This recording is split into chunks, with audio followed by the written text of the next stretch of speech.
Godzilla Tokyo SOS is one of 3 Godzilla films I've seen in theaters. I know I'm probably going to get some hate for saying this, but as far as movies go, Tokyo SOS is a colossal disappointment. The movie is written as a direct sequel to Godzilla against Mechagodzilla, and many fans see this film to be the superior of the two. But Tokyo SOS is a safe-betting, half-assed movie that relies exclusively on fan service and nostalgia in its execution. It adds nothing and fails to distinguish itself as a film with any impact whatsoever. The film takes off a few months after the final battle from Godzilla against Mechagodzilla. Godzilla's been in hiding, nursing his wounds, and Kiryu is still being repaired.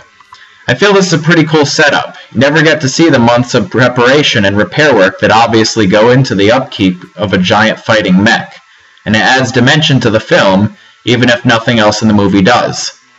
Soon the dead body of a giant Kamibas turtle washes up ashore, and the military sees this as evidence for Godzilla's return. In the midst of this, we're introduced to our main characters, Yoshito Chujo and Dr. Shinichi Chujo. If this Dr. Chujo seems familiar to you, he should be, because it's the same Chujo, in both character and actor, who appears in the original 1961 film Mothra. This is the first of a series of references to previous Godzilla films. Over the course of the movie, these references will range from subtle shoutouts such as this, to shameless remakes of scenes from previous films. And while this callback to Mothra is pretty cool, much of the rest of the film will reuse major set pieces from previous Godzilla titles, which is just plain laziness on the part of the writers. Yoshito Chujo is Dr. Chujo's nephew and is part of the ground crew working to fix Kiryu. The twin Mothra fairies, who've shown up in every Mothra movie except GMK, appear to the main characters. The fairies' plea this time is that the Japanese return Godzilla's bones to the ocean, basically to scrap Kiryu. Otherwise, they say that Mothra would declare war on humanity. And I guess that's a pretty big ultimatum, huh? The fairies do say that if Godzilla does attack Japan, Mothra could protect them. So I guess that's nice of them. This is one of the major themes of the film, that Kiryu is an abomination against nature, and that he needs to be dismantled. This theme flows naturally from the awakening of Kiryu plot told through Yashiro Akane in the previous film, so I actually like it as a premise. Akane makes note of this in the movie by saying that Kiryu doesn't seem to want to fight Godzilla anymore, and that he should be retired. The thing is, immediately following this bit of insight, she leaves. I'm not kidding. After a tearful goodbye with Kiryu, she disappears for the rest of the film. Probably so that we as the audience could focus on the boring Yoshito Chujo as the new main character instead. This is the point in the film where I typically cry for mutiny, but for the sake of this review, I'll let it go for now and be done with the whole Akane thing. Godzilla reappears in Japan, and Mothra comes to fight Godzilla. Mothra is old and weak, though, so she's losing the battle. Sound familiar? Seeing this, the Prime Minister orders the immediate deployment of a not-quite-finished Kiryu to aid Mothra in the battle, where they cooperate to... You know what? I'm not done with the Akane thing.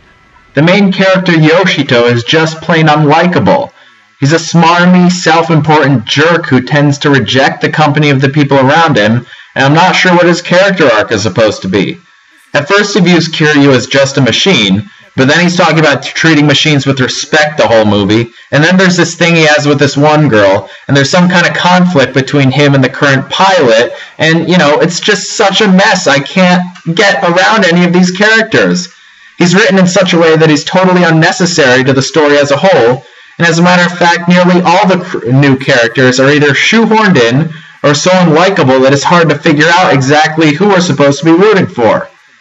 Tokyo SOS should have focused on Yashiro Akane, with her taking on the role of a battle-weary veteran who has been forced to really think about her and Kiryu's places in the world, where she's so close to Kiryu that she can understand how it reacts to different circumstances, and that she knows neither one of them should be fighting Godzilla.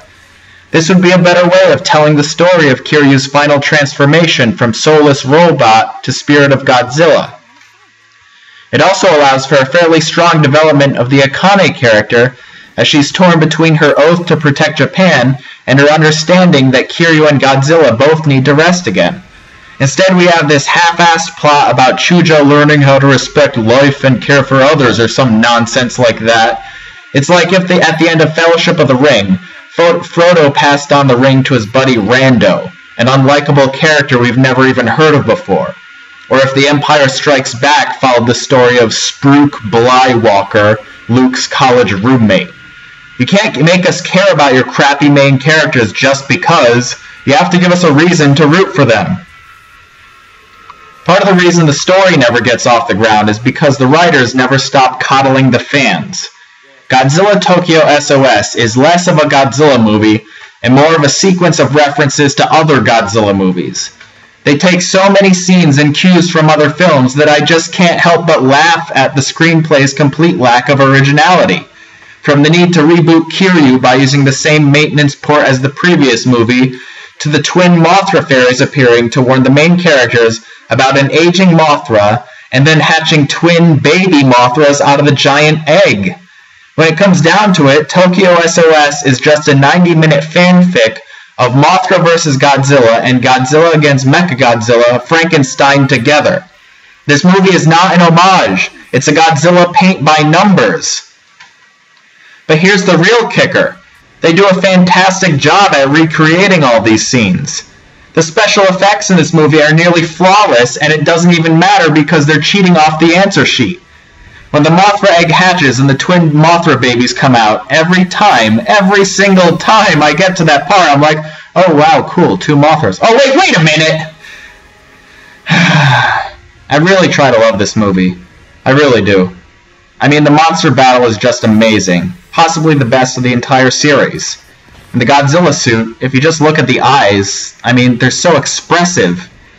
The fact is, Godzilla Tokyo SOS never breaks away to distinguish itself as its own film because it's too busy cuddling the fans the whole time.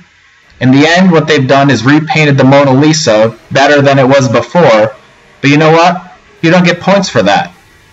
Grade this one below average.